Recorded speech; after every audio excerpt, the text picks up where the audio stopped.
Hello, my name is Tom Repass of Canyon Rim Honeybees in the Black Hills of western South Dakota. This presentation, Sustainable Beekeeping, What It Takes to Be a Sustainable Beekeeper, is designed for those who have been keeping bees for at least a year or two and who want to find a way to be sustainable in their beekeeping. What is sustainable beekeeping?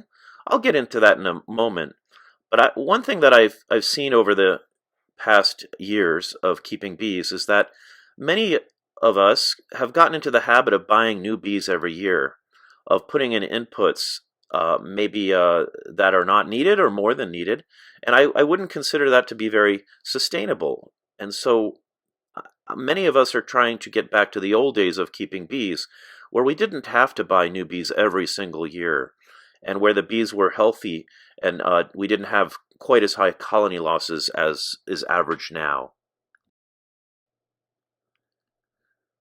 My average colony losses in most years is only about 10 or 15%.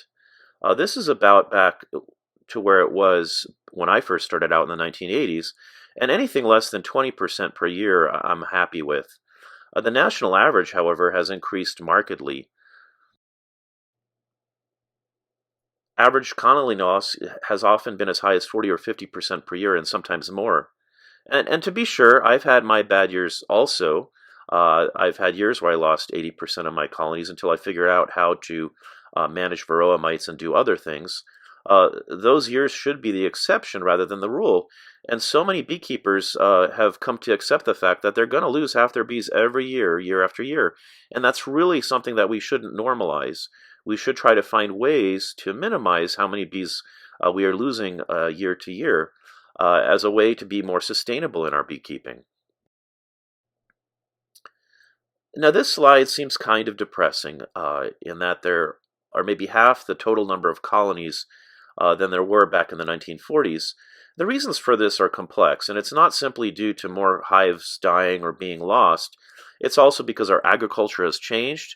Rather than the traditional mixed agricultural farm where the farmer would have field crops and they would have dairy cows and pigs and chickens and a few beehives out back and whatnot, have really become more of a monoculture where bees may be part of that or may not be part of that depending on if the farmer needs pollination or not. So this is not only simply due to higher colony losses per year, but due to other factors independent of that. But not all news is bad news. Over the past 20 years or so, the average number of colonies has been relatively stable. Now, the difference, of course, is we are having, on average, higher losses of colonies, and so the beekeepers have to make splits and have to find ways to to maintain that number stable year to year. So it's sort of like taking two steps forward and one back. Sure, the number of colonies has remained stable, but we're having to focus on raising new replacements more so than we ever have in the past. Well, before I go any further, I think I need to define the term sustainable beekeeping because it can mean different things to different people. Basically, sustainable means that maintaining something at a certain rate or level consistently over time. Of course, sustainable beekeeping may have a different meaning depending on what the reasons you may have for keeping bees. For example, if you're just doing it as a hobby for fun, maybe it's not that important to you to be as sustainable as compared to maybe a commercial beekeeper from, say, a financial standpoint. Maybe you're willing to buy new bees and it's not that big of a deal for you. But even so, we have spouses that are not beekeepers, and it can be difficult to justify spending lots and lots of money every year, year after year, buying new bees. So even if you can minimize your losses and raise some of your own replacements, that can always be a way to justify continuing your hobby. Now, if you're doing it as a part-time job or business for supplemental income, it's not a life or death situation financially as to whether you make it or not. But if you are trying to keep bees to make some supplemental income, that can be really hard to do if you're having to put a lot of inputs in unnecessarily, such as feed or having to buy new bees every year. And then finally, if you're making if commercial beekeeping is your primary source of income and livelihood, you have to be sustainable both from the standpoint of your bees themselves, but also from a financial standpoint, because otherwise you'll simply go out of business. I get asked this a lot. Is sustainable beekeeping the same as natural or treatment-free or organic beekeeping? Well, it can be. But on the other hand, if you're a treatment-free beekeeper and your bees die every year, you have 80% losses or more, I'd argue that it really is not sustainable, even though it might be organic or natural. So it can be, but it doesn't necessarily mean that it is. So what are the key components of sustainable beekeeping? Well, number one, you need to find a way to avoid having to buy new bees every year. Bees are expensive, and it simply is not sustainable to just replace your losses buying nukes or package bees. There's different ways to do that, mainly minimizing how many colonies you lose and increasing how many survive, while also raising your own replacements and not having to rely on someone else to produce the bees and queens that you might need. Ensuring that you have healthy, quality queens with the characteristics you want. Monitoring and managing for parasites and disease. I think this one is one of the main places where new beekeepers fail in that they simply do not manage mites and other diseases such as an eczema well, resulting in unnecessary losses. Wishful thinking is not enough. Wishing and hoping that you don't have to worry about mites, it's not going to get you to where you need to be in regards to being sustainable. Not using inputs such as sugar syrup or protein supplements except when absolutely needed. There will be times when you need to feed, but it should really only be for specific purposes and only when absolutely needed. It shouldn't be, the standard that you do, all the time. And then finally, I think learning from your experiences, both good and bad. In my early years, and especially when Varroa came in, I lost a lot of bees. I knew something, I had something had to change. A lot of beekeepers back then simply got out of beekeeping rather than change or learn. If you have a good year, you want to learn what you did that year. Maybe it was a little bit of luck. Maybe it was a nice, moist year with a good honey flow. Or maybe it was something you did. Maybe simply putting your colonies into a better location or something like that. And if you're not successful, you need to step back and question yourself, which can be really hard to do. What are you doing wrong that maybe is causing this to happen? Well, let's start about avoiding having to buy new bees every year. Even even if that's the only way that you're sustainable, that can really be helpful in decreasing the costs of beekeeping and just even being happier, not having to buy new bees and not losing as many bees. For one, buying new bees is expensive. By bringing new bees in always risks bringing in new diseases. I bought some packages a few years back, and unfortunately, they brought in Nosema ceranae, which I had never had to deal with before that. I knew the risk, and I thought that the benefit outweighed the risk. And of course, hindsight's 2020, and for some years after that, I questioned it. Uh, Bees from other regions might have characteristics you might not want. Not only maybe not being as adapted to local conditions, but if you're buying bees, let's say from the southern United States, maybe they were nukes that were open mated in Texas, and now they're a bit Africanized. You certainly don't want to have those bees in your backyard where they might, be more defensive and, potentially even have some incident, with a neighbor or with yourself or your kids or your pets. When I first started out back in the 80s, bees were much less expensive than they were now. And I think a lot of beekeepers got lazy and they would just buy new packages every year because it was just easy and it was inexpensive. Obviously, the prices of bees now has come to the point where buying new bees really is not sustainable. It's cost prohibitive. So even if you just learn how to not lose as many bees and how to raise your own replacements, you'll be well ahead many of the other beekeepers out there. So how do you avoid having to buy new bees every single year, year after year? Well, first, you need to try to minimize how many colonies you lose. Now, some colony loss is inevitable. There will be things that happen out of your control. The queen fails in the middle of the winter and you don't realize that into spring. Even treating for mites and things, there's always going to be a few that you lose. You need to try to increase how many hives survive and are healthy. Just because a hive survived to spring, if it's a little dinky little colony, it might not do anything that year, and I would consider that a loss, even though you technically still have bees in that colony and that hive technically didn't die. That would be a loss if that colony never is able to build up to make honey or to split or do whatever else you need it to do. And then the other key is to raise your own replacements. So in order to replace any colonies to lose, you need to know how to raise your own replacement colonies and queens. You might not want to start out doing all of these at once, but at least think about this. This is what you're aiming to try to achieve over time. So first, you have to try to minimize your colony losses, and the most common reason, probably 9 out of 10, especially for new beekeepers, is Varroa mites and the viruses that they transmit. Being in denial about this, pretending mites aren't a problem, that's wishful thinking, and that's just not going to get you to being sustainable. I mean, we have to face up to the fact that Varroa mites are a problem and are going to continue to be a problem for the foreseeable future. Now, it doesn't mean that you have to treat like 4 times a year or something like that. Perhaps you can use other methods to manage these, but you still have to be thinking about Varroa mites, and you have to be doing something to keep them from decimating your hives.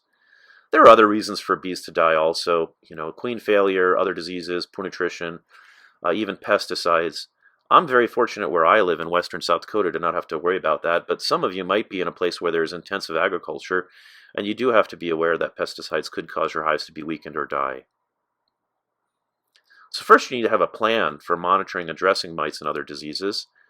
And don't let your hives starve. That's such a preventable hive loss. If it's a drought during the summer, you may have to feed them. If it's a good honey flow, then you don't have to do that. But make sure that when your bees go into winter, they have enough stores on hand. And they don't run out, say, in March or April before you can really start feeding up with syrup. If you've got a queen that's got an issue, deal with it now. Don't hope it's going to change. I found so many times I thought, well, she was a good queen. Let's see what happens, and before you know it, the queen has failed, and maybe there's laying workers and the colony is a loss. And just choosing locations, that are better. Less pesticide exposure and maybe a better variety of floral resources. I certainly have found that some of my locations do better, and not just from honey production, but just from the health of the hive. They almost have no problems as compared to other locations which seem to have more diseases and more problems, building up or whatnot. So location is very important. Location, location, location, as they say in real estate, is just as important in keeping your bees healthy and successful. And if you've got a location that doesn't seem to be working out compared to other locations after a few years, you might just want to give up on it and try another place. Well, here's a slide showing differences in apiary B, apiary A, apiary B, and apiary C in survival rate. Now, if you had asked me which would be the apiary that had more agricultural around it, more intensive farming, I would guess before I read this study that it would be actually apiary A. And if you ask me which one had more mixed, woods and fields, I would probably say, oh, it's probably apiary C. But as it would turn out, that's not true. The successful apiary, apiary C, is actually where the most agriculture is, and the least successful is actually where the most woods is. And so that was a surprise, and it goes to show that just because there's agriculture around your colonies, it does not always mean that they're going to fail. Of course, it depends on how the agriculture is done. If it's a type of agriculture that is having a lot of pesticides, or if it's a pure monoculture, that's not going to be successful. And the apiary C was where it was roughly 50% or more agriculture, but there still was some forest around and some pasture. So if it was 90 or 100% agriculture, that probably would be a problem. But where it's only a smaller portion, it doesn't seem to be as much of a problem. Raising your own replacements. When I started out in the 80s, there were lots of feral colonies in every woodlot. And you could find the right time of year swarms hanging in trees around that. You could put up swarm traps. And I built up my number of hives that I had simply by catching swarms, both from my colonies as well as swarms that I was lucky enough to come across. When Varroa came in, though, the number of swarms that were available really declined. I mean, I would be on the swarm call list and never get a call all year for a few years.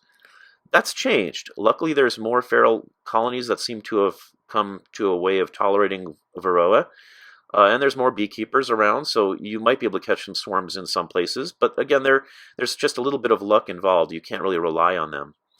Raising your own queens, making splits, and always having extra nukes on hand just in case. A colony dies out, you can put an extra nuke in there. No big deal. And then try to overwinter your own replacement colonies.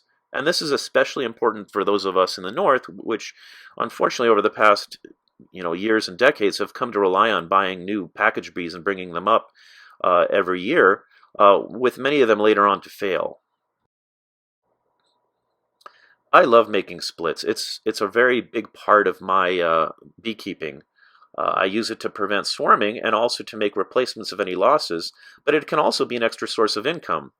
A lot of us make honey to sell and try to make money that way, but the more diverse your beekeeping is, the more sustainable it will be financially, no matter if you're a hobby beekeeper just not wanting to have to throw so much money at your hobby, or if you're trying to keep bees for a part-time or full-time job. Often the money to be made in agriculture, including beekeeping, is not in the product that you're producing, but in supporting other beekeepers who want to maybe get into beekeeping. There are disadvantages. You do need to have extra equipment on hand. You need to either buy queens from elsewhere or, better yet, produce your own. And if you don't do it correctly, I've seen it done wrong where you split at the wrong time and the hives actually are weakened and they produce less honey over the year, and they struggle over the summer to make up the decrease in their population. Um, and a good problem is you might end up with more hives than you want. And I know some beekeepers say, smaller beekeepers, well, I don't want to make splits because I'm happy with my 5 hives or my 10 hives. I don't want to have 20 or 30 hives. No problem. You can either sell your splits to other new beekeepers wanting to replace their loss, and it can be a source of income, or you can simply unite them. You can unite them right before the honey flow and have very strong hives ready to gather honey for you, or unite them prior to autumn, so you'll have stronger hives going into winter. So there's different ways of making splits. The easiest way is just to divide a full-size colony into 2 halves. You put one box on the new bottom board in a different location and keep another one of the boxes on the original location. Whichever box doesn't have the old queen in it, you'll just have to add a ripe queen cell or a mated queen.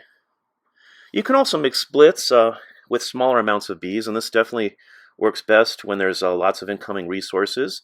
Later in the summer, you may need to put more brood in bees so they'll have enough population going into winter if you're going to overwinter them as a nuke. But earlier in the season, you might not need very many at all, maybe 2 combs of brood, bees, and resources. You'll need to determine what type of queen you'll put in the split. Ideally, a mated queen, she'll begin laying immediately. This could be one that you've purchased or one that you've raised yourself.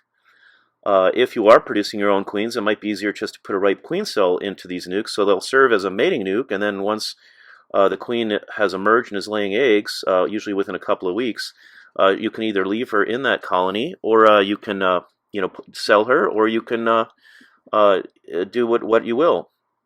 Now, some beekeepers really like doing walkaway splits.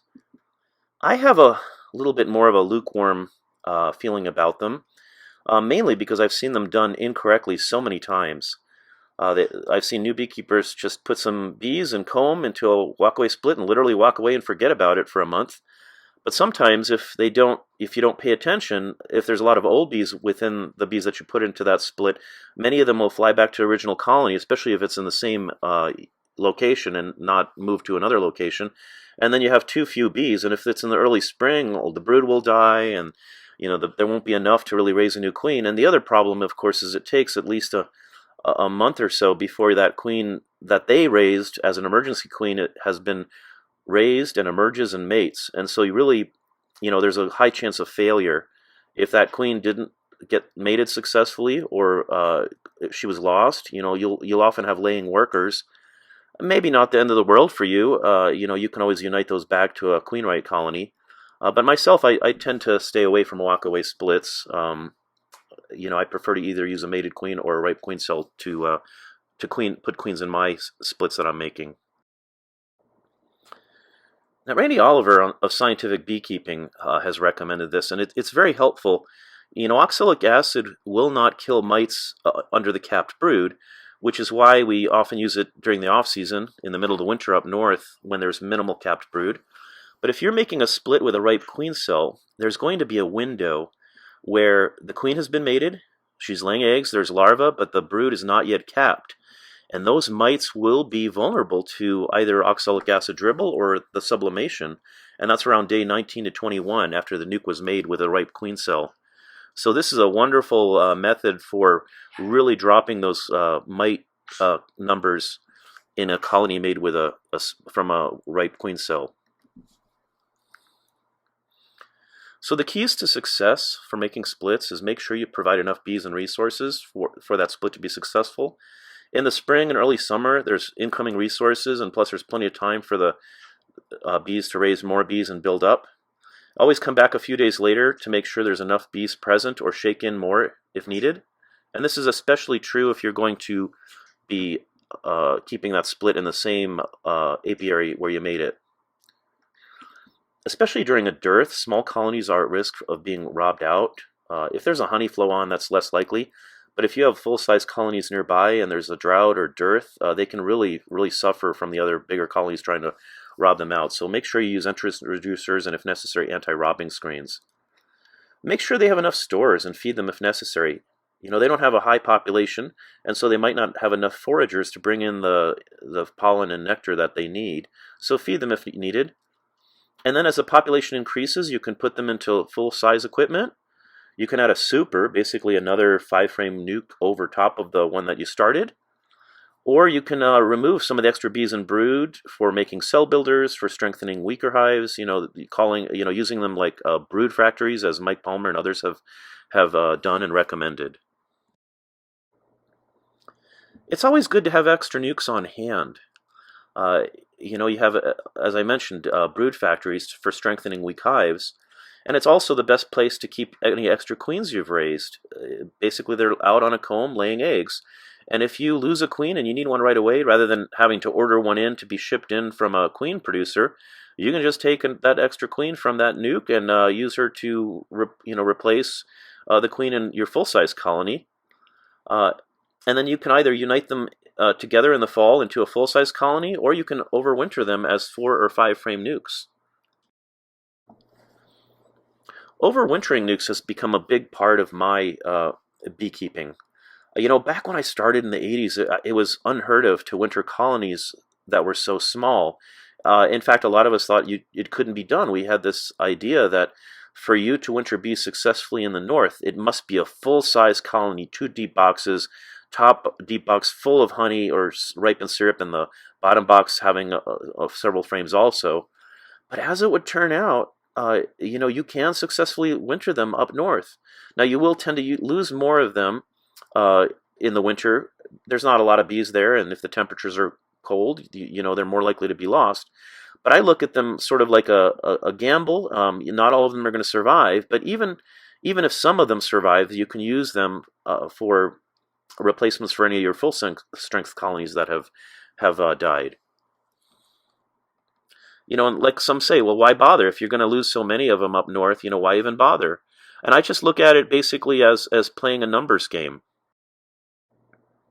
So let's say you got a full-strength colony, 10 frame boxes, 2 deep boxes, like many of us overwinter. If you try to make that into splits, you theoretically could make them into 4 5-frame nukes. So you could take this full-size hive and split it into 4 small colonies, late summer, so they have enough time to establish. And let's say you have a 50% loss of them. Okay.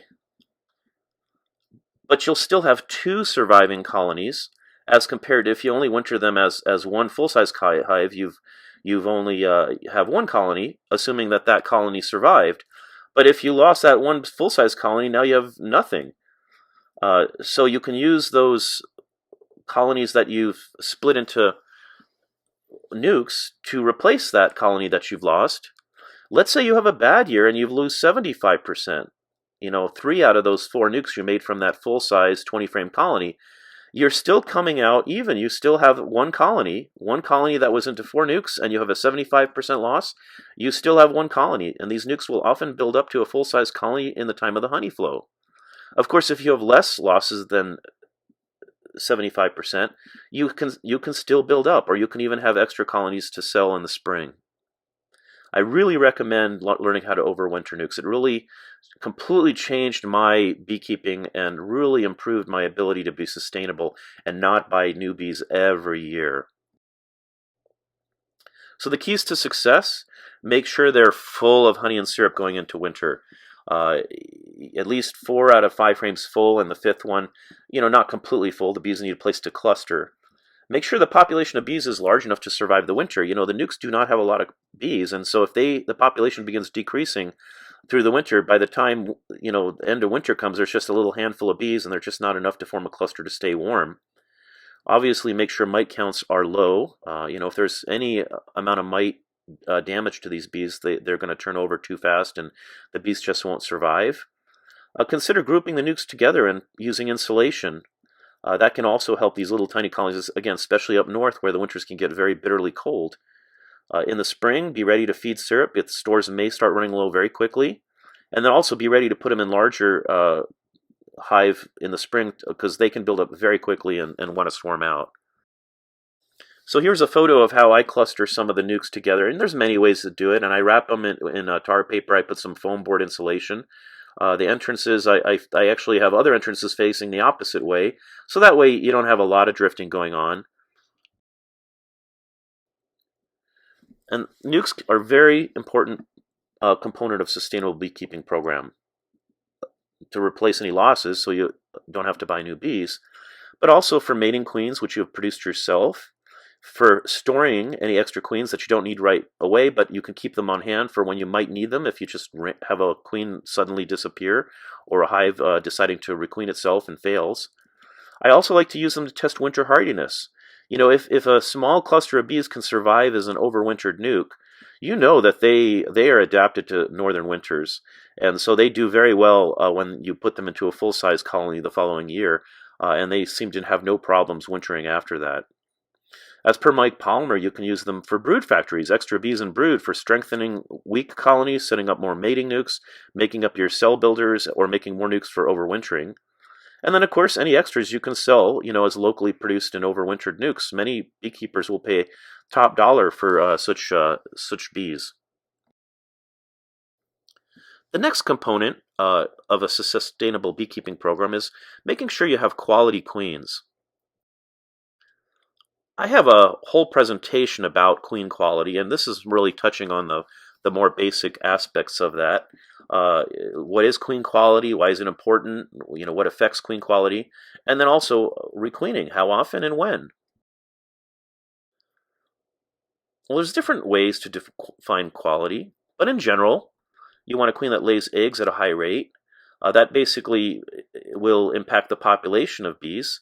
You need lots of bees to make lots of honey, and you need lots of bees to make up cell builders or to make splits, and so you want a queen that can lay eggs at a high rate.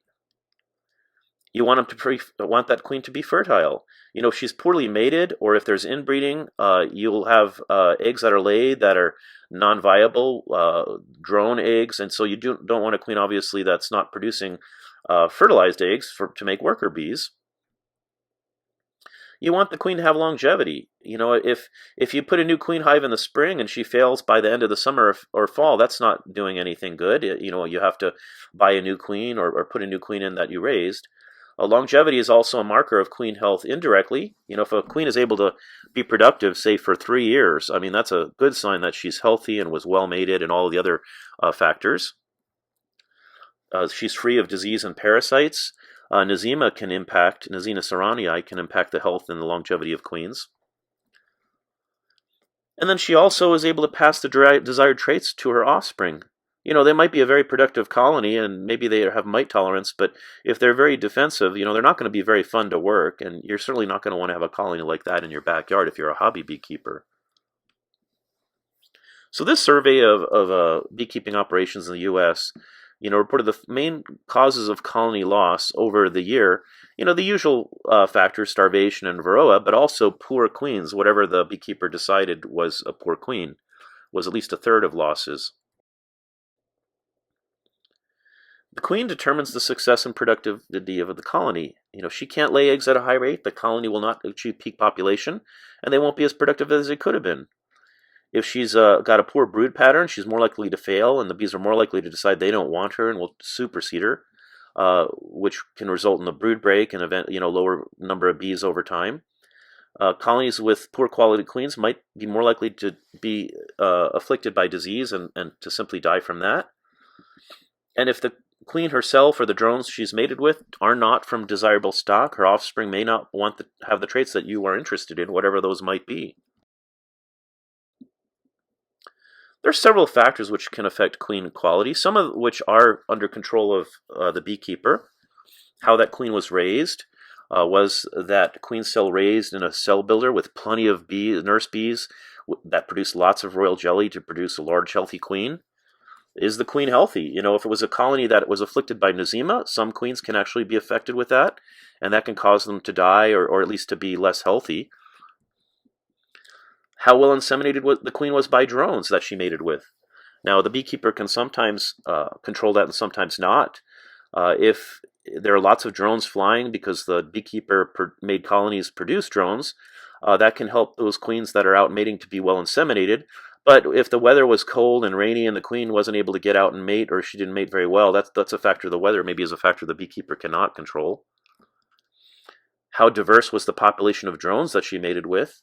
Inbreeding is a problem, and so if you are producing queens on a small scale, but there's lots of neighboring beekeepers, you probably don't have to worry about this. But if you're a queen producer, producing lots of your own queens, you want to make sure that the drones that are flying and mating with your queens are not closely related, because inbreeding can cause the queen to produce many eggs that are not going to develop into workers and can have a poor or spotty brood pattern. And then how old is the queen? Of course, I've had queens that were age 3 that were producing better than queens that were in their first year, and that there can be some variation. So age is not the only factor, but in general, the older the queen, the less productive she is in regards to laying eggs, the more likely she is to fail, and the more likely the bees are going to want to replace her or to swarm as a way of replacing her. So keeping younger queens in your colonies can also help keep them healthy and productive. So how often should you requeen? Yeah, there's many opinions. If you get 10 beekeepers in a room and you ask them a straightforward question, you'll probably get like 25 different answers and a whole bunch of debate. So you could do nothing, just let nature take its course. I know some backyard beekeepers, for them, maybe keeping bees are more like pets and they don't really care.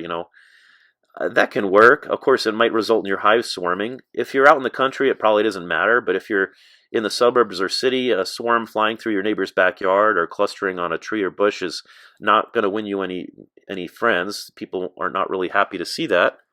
Also, if you're in a place, say where there's Africanized bees, that can be a problem, because if you have a backyard beehive and it requeens itself, and that queen mates with Africanized drones, you can bet the defensiveness of that colony is going to change, and what might have been a gentle colony a few months earlier suddenly is not very nice at all.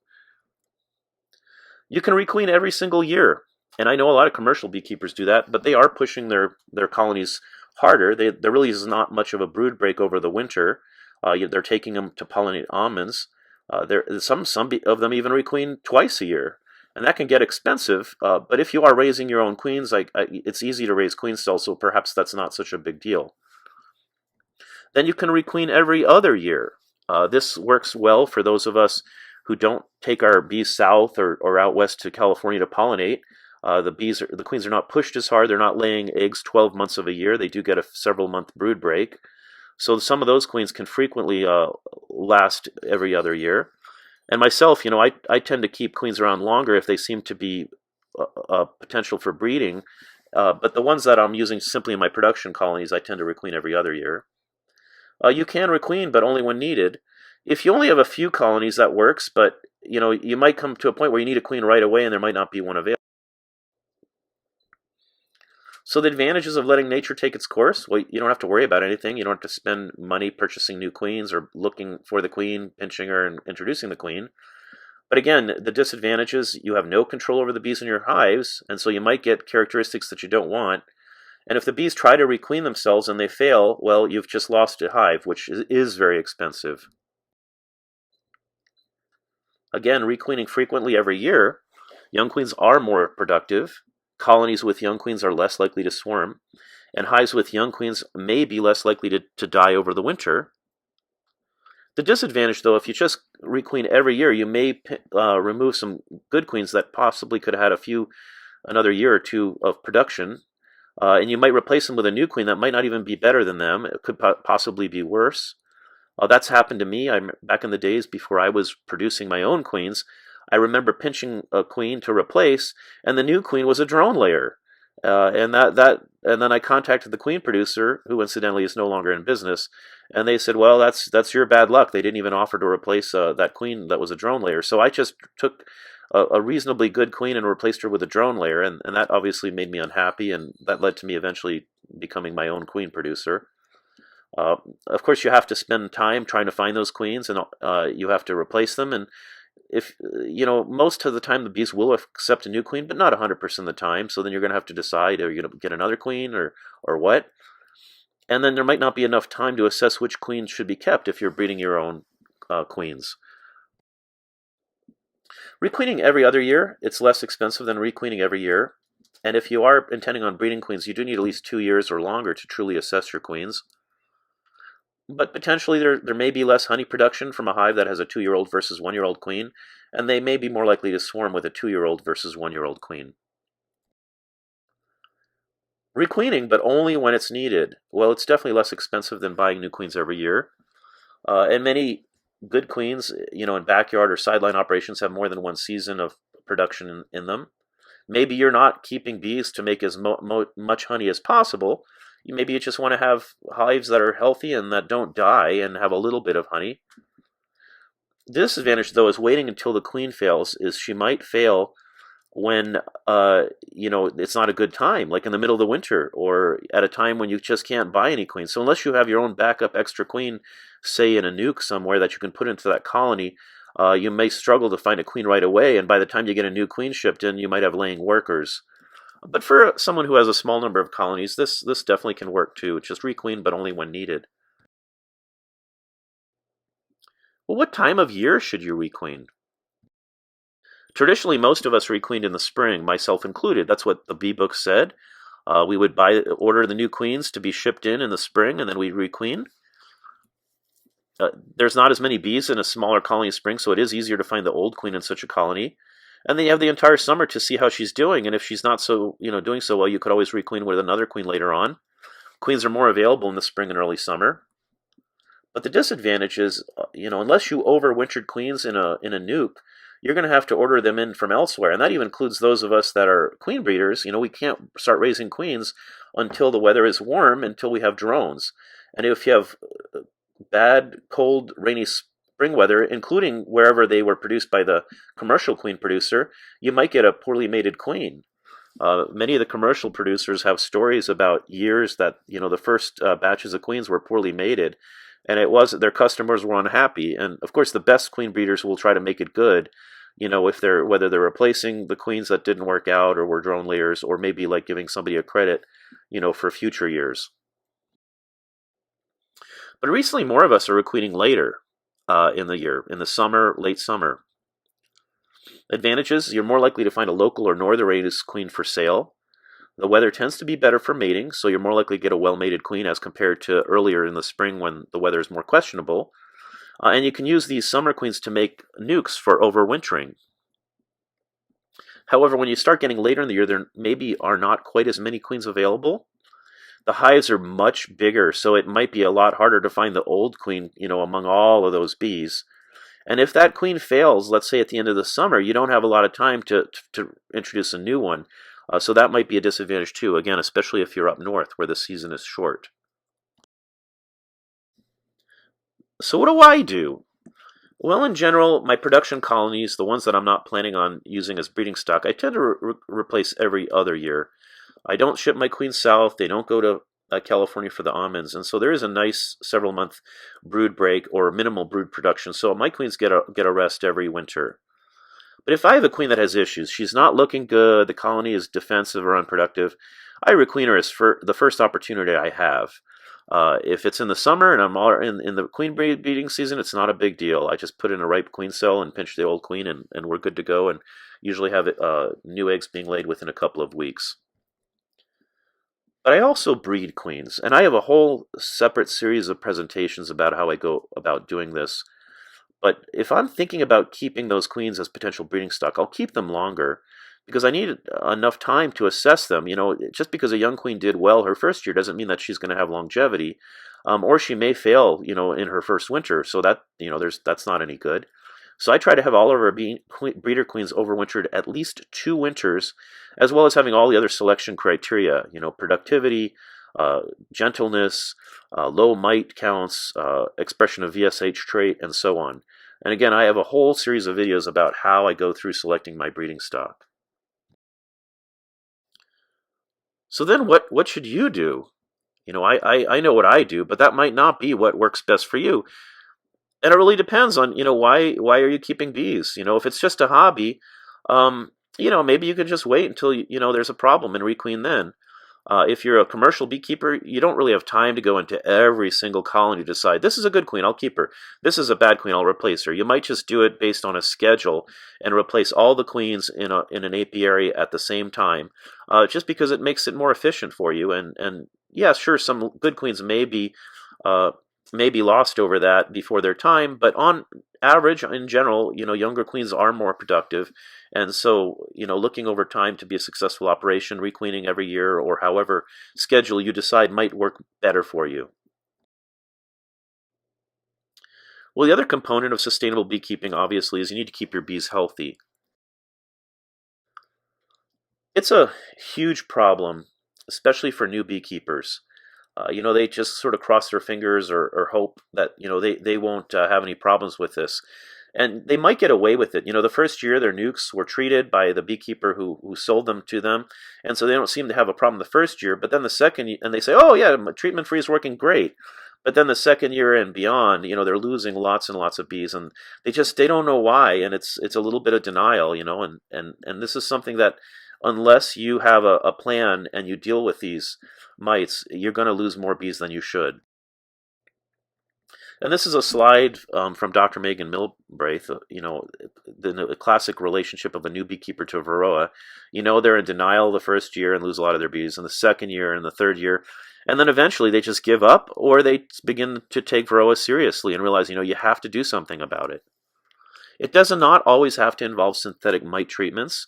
There are organic treatments available. There is integrated pest management techniques, and there is Varroa tolerant or resistant bees, and I recommend using all of them. Use whatever tools that you can put into your toolbox, and use them all together, in a way that makes sense for you. One important part of successfully managing Varroa is making, monitoring. Pretending you don't have them is not a successful method. So you can look at mite drop. You can look at the mites in the brood, like that photo of that poor drone brood there at the upper right. Or you can, do a better method maybe is doing mite washes with alcohol or powdered sugar. So the easiest is to look at the drop of mites on the bottom board or, through a screen board. The problem is it doesn't really tell you a good idea of what the actual population is, the percent of mites per bees. It's easy, and you don't have to kill bees and you don't have to do any type of intervention, but it doesn't tell you much other than, yes, there are mites in the hive, but you can't really get that good of an idea.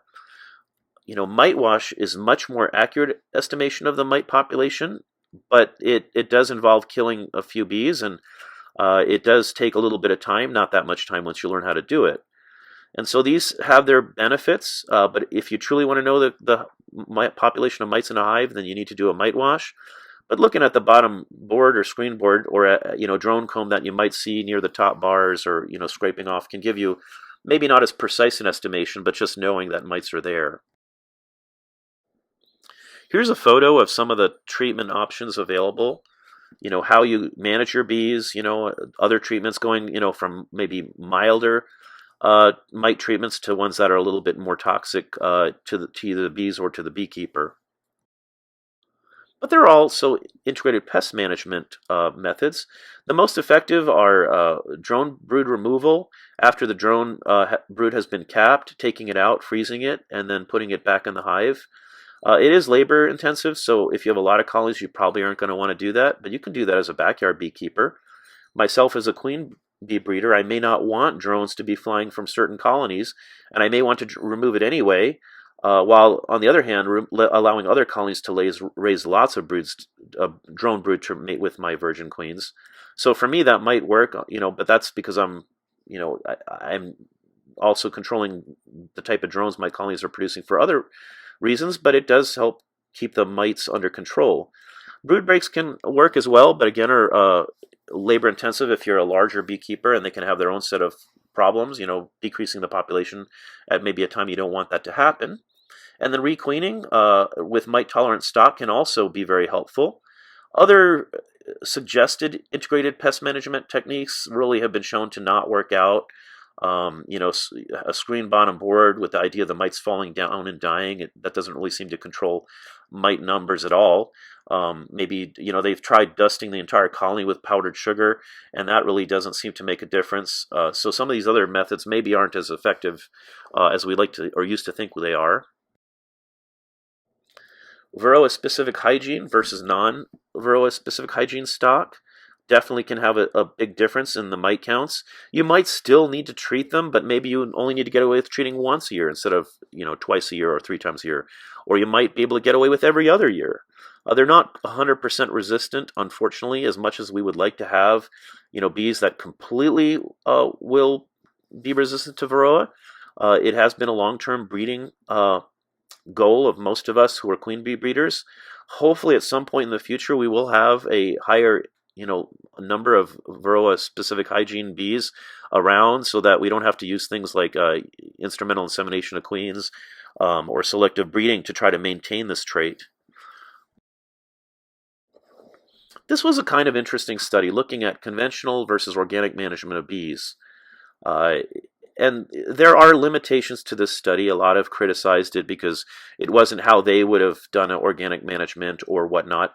But it was the best that they could do under circumstances to try to show, what your management practices were, whether conventional, organic, or what they called chemical-free. So they had 27 stakeholders, hobbyists to commercial beekeepers, develop what they thought was the best example of each management system based on their current practices. And again, this might not be what you think would be the best way to, say, manage organically or chemical-free, but this is what they did. And they began an experiment with 288 colonies, mostly in Pennsylvania and a few in West Virginia. The conventional was described as follows. It was a normal-sized comb. The main difference is they used from the other ones is they used a screen bottom board. They treated all packages with oxalic acid dribble, but the conventional was treated with amitraz in the fall, and then treated with winter oxalic acid vaporization, or what some of us call sublimation. The organic was managed. The mites were managed with drone brood removal. And then it was also treated with mites, but with formic acid. So that would be like Formic Pro or Mite Away Quick Strips are two of the commercial examples of that. But they also got oxalic acid treatment in the middle of the winter. And then the third was chemical-free, and so they used small cell comb, which there have been a lot of proponents over the years, but we've learned that really small cell does not impact Varroa resistance or tolerance really that much, if at all. But there was no treatments at all in the chemical-free. So they didn't get oxalic acid, they didn't get formic acid or anything else. So the main difference was they used small cells. So rather than calling this chemical-free, maybe it should have been better worded as small cell only management. And here's the overwintering results. So the conventional had the highest survival rate of all, but the organic was pretty similar to it. So organic can be a successful method of managing mites. So it doesn't mean that there's anything inherently better with organic versus conventional one way or the other. But the one that did the worst was the chemical-free, no treatment at all except putting the bees into a small cell ferret combs. So that was the one that definitely did not work. But organic versus conventional, either management system can be successful. This is a different study, and this was basically they showing the colony losses over time and seeing what happens if you just left the colonies alone over 6 winters without controlling Varroa. The first year, 150 colonies, and they had very minimal losses, but by year 3, they had a huge number of losses. It was over 70%. But then it started to get better, and the percentage loss declined. But I do need to point this out. They started with 150 colonies at the beginning, and although the losses at the end of the study were much lower, they only had 11 colonies. So if you have enough money to spend in investing in 150 colonies, and you're happy ending up with only 11 colonies, perhaps this method could work. But for the most of the rest of us, starting with such a high number of colonies, only to end up with maybe 10% of the surviving colonies now with low losses, that really might not really seem all that sustainable for most of us. When you're thinking about treatments for Varroa, and again, this calendar may be different depending, whether you're in the south or in the north. In general, in the spring, we recommend doing a mite wash and make sure the threshold is less than 1%. I have a whole separate video on how to do mite washes with alcohol, and I strongly encourage you to look at that so you can learn how to do that successfully.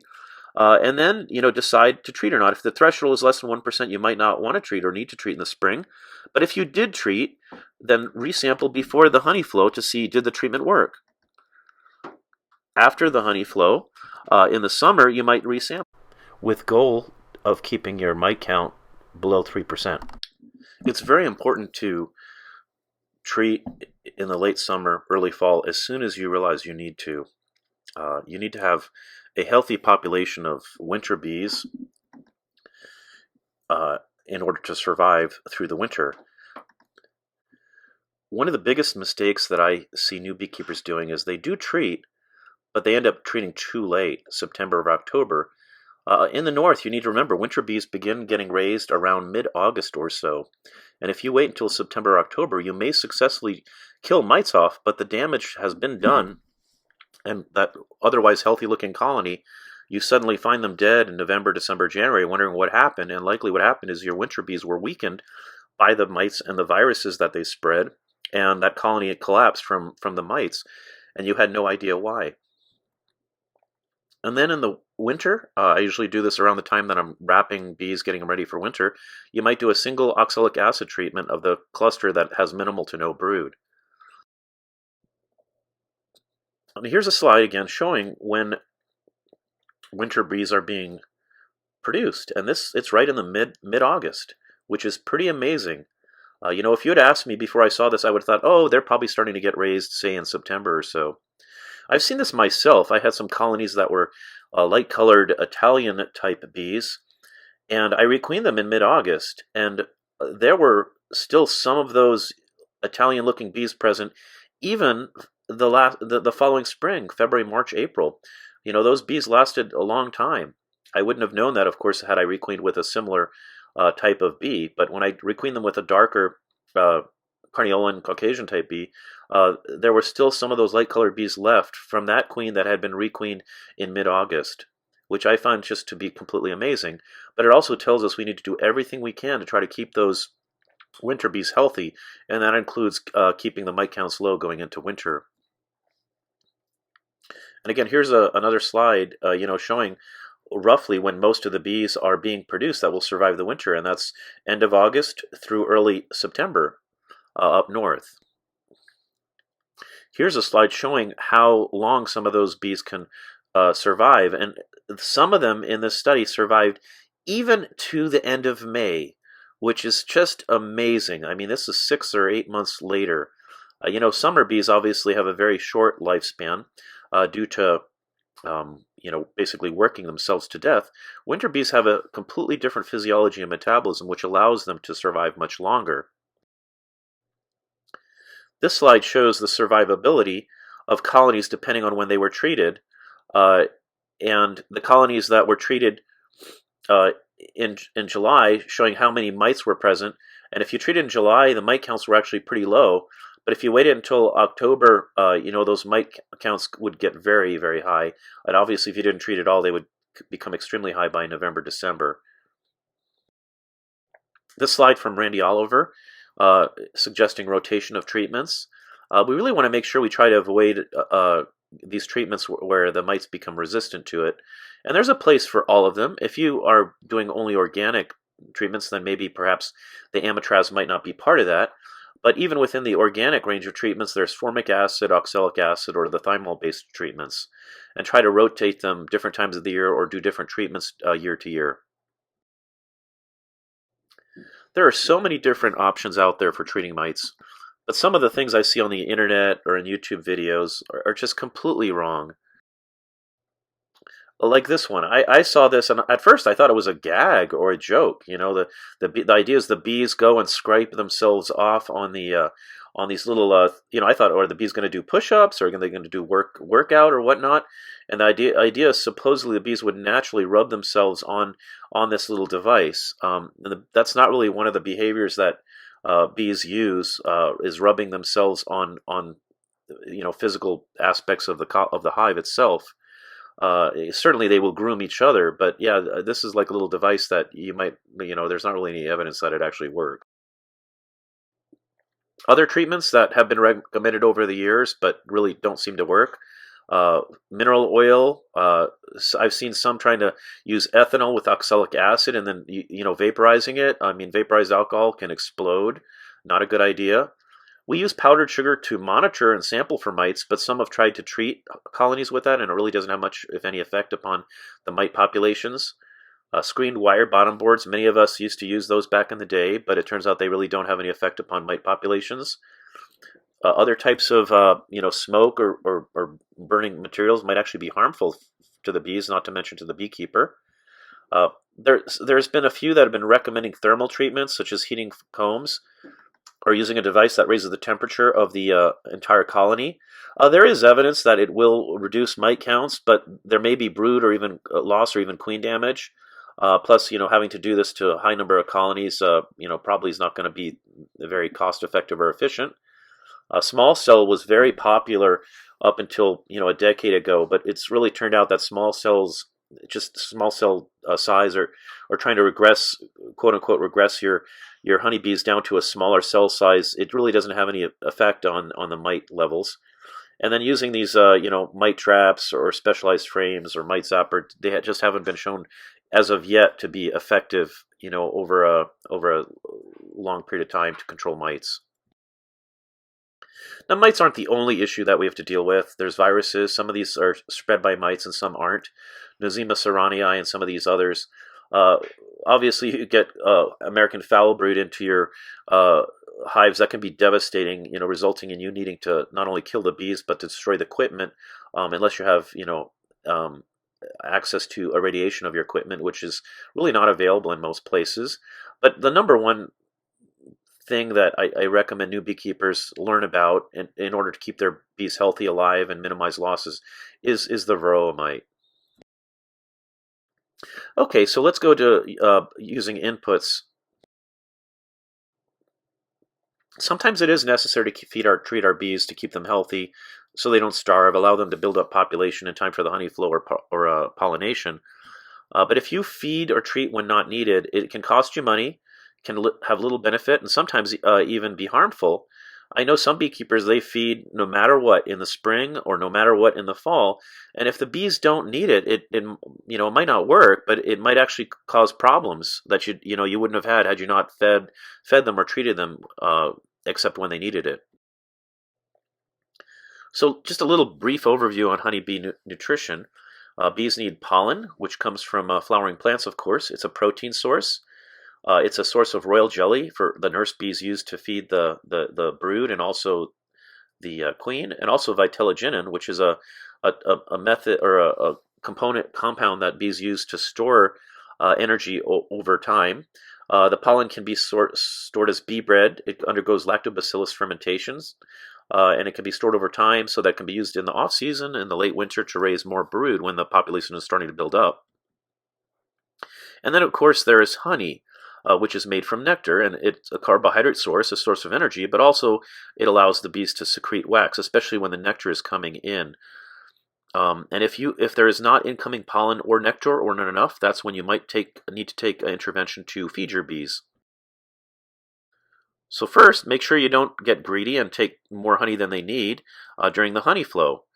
And I think all of us, if we kept bees long enough, have made this mistake where we thought we weren't taking too much and we thought the bees would make more honey, but they didn't. And that was our error, that was our fault, and it really is up to us as the beekeeper to make it good and to either give back honeycomb that you have borrowed from other colonies, or if necessary, feed sugar syrup so they'll have enough ripened syrup to last them through the winter. Typically what happens in the fall is as the brood emerges from the upper parts of the hive, the bees will begin backfilling it with nectar, which will be ripened into honey. And slowly the brood emerges and the brood nest moves down to a lower portion of the hive. But if this doesn't happen, maybe you don't have a fall flow in your area, or maybe the fall flow fails, you should begin feeding up with syrup as soon as you realize that they won't have enough.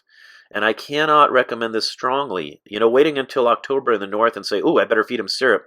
It's too late. The nights are cold. The bees may not be able to ripen that syrup in time before the cold winter hits. If you begin feeding, say in late August, early September, the days are warm, you have lots of foragers available, and they can take down that syrup very quickly and ripen it and cap it very quickly as compared to only a few weeks later. So what's the best ratio of sugar syrup to feed your bees? And beekeepers have debated about this for years, but many of the bee books say in the spring you feed the bees a lighter type of syrup because it stimulates brood production and wax secretion, trying to mimic a nectar flow. And then in the fall, late summer, you feed a more concentrated syrup because it is easier for the bees to evaporate and ripen. Uh, Randy Oliver published this, and it showed there really is no difference between heavy and light syrup in regards to the drawing out of the comb. And so myself, I feed a heavy syrup year round. If I need to feed in the spring, I feed a heavy syrup. If I need to feed in the fall to feed them up so they have enough ripened syrup to last them through the winter, I feed a heavy syrup. It doesn't make sense to me to be carrying all that extra water weight only for the bees to have to evaporate it off anyway. I didn't tell this to a lot of other beekeepers because it would never fail that I would be told that I was doing it wrong. Everybody knows you feed a light syrup in the spring and a heavy syrup in the fall. So I was just doing this because it worked for me. But it was nice to see this publication by Randy Oliver to show that it really doesn't matter. If you're trying to build comb in the spring, you can feed a heavy syrup if you want to. You can feed a light syrup if you want to too. It doesn't really matter. But for my operation, it just makes sense to not be carrying around all this extra water weight, hauling it out to hives and feeding it. I might as well feed them the most concentrated syrup possible so that they can utilize it effectively. Well, what about lack of pollen? They need pollen to provide protein to raise for nurse bees to raise plenty of larvae. And if there's not enough, you might need to feed them a protein supplement. You can feed it a protein patty, or sometimes you can do open feeding, like I do sometimes. One concept, and this is especially when you're thinking about bees going into winter, is do you have a skinny bee or a fat bee? And this is a picture of looking at the vitellogenin within the bee, and the one on the right has much more vitellogenin, and that bee is going to be more able to secrete royal jelly if it's raising brood. But if these bees are going into winter, that bee on the right is more likely to be able to survive the winter. So how do you determine if the bees need protein supplement? Well, during the season that the bees are raising brood, you can simply look at the brood itself. Another slide coming from Randy Oliver. Is there a lot of royal jelly present? These little baby larvae, they're floating in royal jelly. That's what we call wet brood. Plenty of royal jelly to go around. These nurse bees have plenty of protein, whether it's incoming pollen or stored pollen. They're doing fine. They don't need a protein supplement. This brood, though, has minimal royal jelly. I mean, there's hardly any. We call this dry brood. These poor, larvae are on the verge of starving. So if I see this, maybe there's a dearth going on, or maybe there's been a lot of colder weather. The bees can't get out and fly to collect pollen or whatever. If I see this would be a colony. If it's the time of year that I want to produce brood, I may actually give them a protein patty. So when should you consider feeding a protein supplement? Well, when you want to increase hive population. Let's say you're building them up to take them somewhere to pollinate. You want them to have a high population. If I want to make cell builders for raising queens or splits, I will start feeding a few weeks before. If you're rearing queens, you want those nurse bees to have lots of royal jelly to feed the queen larvae so that they can produce very healthy and large queens. If there's a dearth and not much pollen coming in, you might want to feed them then. And then also in the late summer and early fall, so the colony will raise lots of fat winter bees. So the other issue that I see is uh, beekeepers begin feeding protein supplement based on the time of year, really not paying attention to what's going on. So, if it's there's plenty of incoming pollen, feeding a protein supplement may simply be a waste of money. This slide shows no difference in the colony buildup or strength in June because there's plenty of incoming pollen. The other thing that I see new beekeepers do frequently is they feed lots of syrup and protein supplement, protein patty in the spring because they hear it's a good idea, which might be fine if they're planning on making lots of splits, but they don't have a plan to make splits. They just heard it was a good idea. So now you have these very strong colonies before the honey flow, and they end up swarming, and they end up swarming like crazy. I've warned new beekeepers, don't feed with syrup or protein supplement in the spring unless they need it.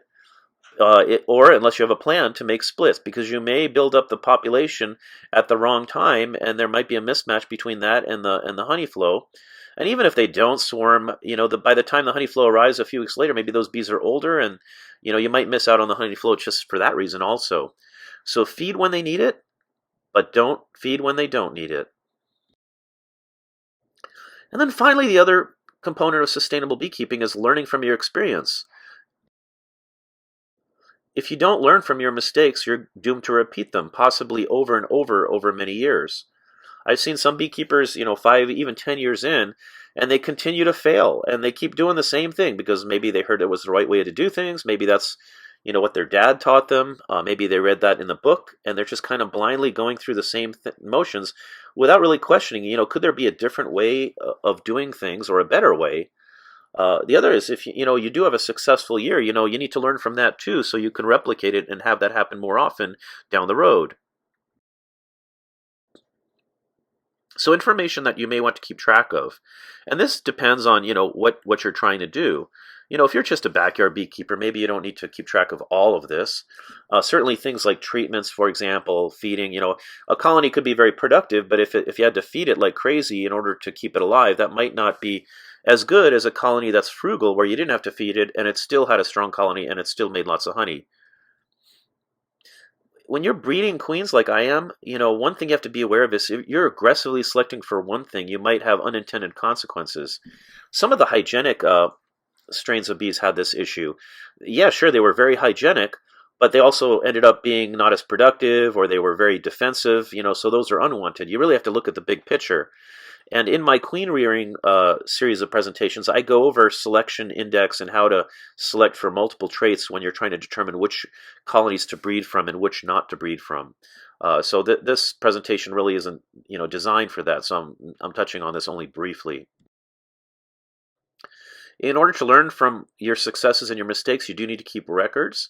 At the very minimums to keep track of when you did treatments and feedings. But if you're going to breed your own queens, then you might want to compare colony performance, over time. And you might use a spreadsheet, or you might use a notebook, or a combination.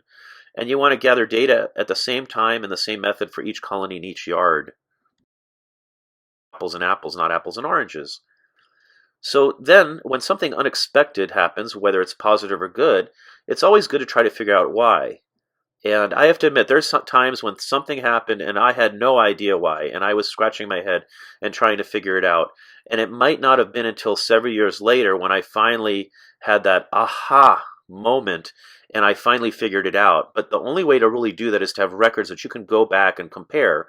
Let's say you had a really good year, and it wasn't something that would happen, in the weather, for example. It wasn't that you had a, great honey flow or anything like that, and you can't figure it out why. And then you had a similar year a few years later, and then you can go back and see what you did that year, and it's like, oh, I did the same thing this year. Maybe that's what it is, and then you can start trying to do that, more of it, to see if that helps you succeed. Also, ask other beekeepers to see if they've ever seen anything like this, and then, continuing education. This is my 40th year keeping bees, and honestly, I am still learning new things every day and every year. The learning never ends. Beekeeping is not one of those things that you can master it, quote unquote, master it, and then stop learning. We're all trying to learn how to be better beekeepers, no matter if you just started this year or you've been doing it for decades. So that brings us to the conclusion of sustainable beekeeping. The goals of sustainable beekeeping and the methods to achieve that, and we don't want to have to buy new bees every single year. It's expensive. If you're a hobby beekeeper, your spouse is probably not going to be very happy if you're having to spend lots of money every year because your bees died. And the ways to do that is don't lose as many bees every year and try to increase how many survive, and then try to raise your own replacements so you're not having to spend the money to buy bees from someone else. Try to keep your queens healthy, have high quality queens with the characteristics you want. Monitor and manage parasites, in particular Varroa, but also some of the other parasites and diseases. And sure, there may be times to feed both syrup and protein supplement. There may be times you need to treat, of course, but don't do it based on a calendar or a schedule. Try to be a little bit more, you know, aware of why you're doing it, so you're not doing things that you don't need, or might actually cause more harm than help. And then finally, try to learn from your experience. That's the only way that we get better. If you have a success, that's great, but don't rest on that and assume it's just going to start happening now, unless you understand why it happened and you can replicate it. And if you have a bad experience or you lose hives, which is almost inevitable, it happens to all of us, don't be discouraged. Try to figure out what it was that happened or what you might have done differently. And sometimes it's hard. You might not have any idea why it happened. And that's where you can learn by education, reading, talking to more experienced beekeepers to learn what works best for them in your area and your location. So thank you for watching this video. I really hope this helps you learn how to be a better beekeeper, and specifically how to become a beekeeper who doesn't have to buy bees every year, and maybe can become a model beekeeper, of how to keep bees in your region and in your location, so that maybe someday you can help other beekeepers succeed as well. Again, thank you so much for watching.